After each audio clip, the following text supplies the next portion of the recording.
দেবাংশু কেন? তাহলে কি ধরে নিতে হয় যে পুলিশ কিছুটা হলে উদাসীন? আজকে আমরা দেখলাম যে রাজ্য পুলিশের ডিজি তিনি এই সম্পর্কে মুখ খুললেন এবং তিনি অত্যন্ত কঠোর অবস্থান ব্যক্ত করলেন। আমরা ডেফিনেটলি সেটাকে বিশ্বাস করতে চাইছি, আমরা ভরসা করতে চাইছি যে কথাটা তিনি বলছেন he will walk the talk. কিন্তু এখনো পর্যন্ত গত 3 দিনে আবারও বলছি, এইরকম একটা পরিস্থিতির পর সাধারণভাবে আমরা কি দেখে থাকি?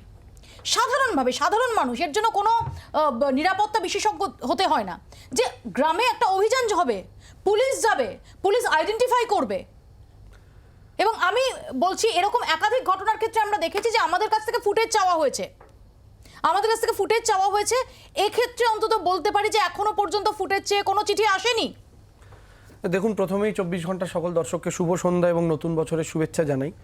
আমি প্রথমত হচ্ছে আজকে রাজ্য পুলিশের ডিজি যে কথাটা স্পষ্টভাবে বলেছেন, ওটা আমি আরও একবার বলতে চাইছি যে যারাই অন্যায় করে থাকুক না কেন, যারাই আইন শৃঙ্খলা ভেঙে থাকুক না কেন, তাদের প্রত্যেকের যথোপযুক্ত শাস্তি এবং তাদেরকে আইনের কাঠগড়ায় আনা হবে। এখন বিষয়টা হচ্ছে শাহজাহান কোথায় আছে, এই যে প্রশ্নটা, দেখুন আপনাদের সাংবাদিকও এখানে দাঁড়িয়ে আছেন, তিনিও বললেন যে বিএসএফও তাকে খুঁজছে। তাদের ধারণা তারা নাকি শাহজাহান নাকি আছে সুন্দরবনের কোথাও, বাংলাদেশে পালানোর নাকি সে চেষ্টা করেছিল। আবার ইডির কাছে টাওয়ারের লোকেশনও আছে। তো ইডির কাছে টাওয়ারের লোকেশন আছে, বিএসএফ খুঁজছে। তাহলে আমার প্রশ্নটা হচ্ছে বিএসএফই বা 3 দিনে খুঁজে পেল না কেন তাকে? বিএসএফও তো খুঁজছে।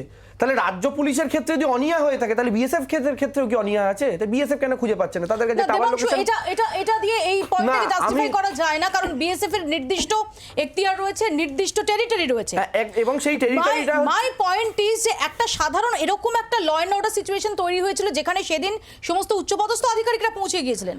এই বিষয় তারপর 3 দিনে কটা অভিযান হয়েছে, যে মুখগুলোকে দেখা যাচ্ছে তাণ্ডব করতে, যাদের দেখা যাচ্ছে গাড়ি ভাঙচুর করতে, যাদের দেখা যাচ্ছে এই আক্রমণ করতে, তাদের কজনের বিরুদ্ধে ব্যবস্থা নেওয়া হয়েছে? দেখুন, আমি শুধু একটা কথা বলি, আপনি বিএসএফ এর খোঁজ খবর করা হয়েছে, আপনি বিএসএফ এর টেরিটরির কথা বললেন, আমি শুধু একটা কথা মনে করিয়ে দিই।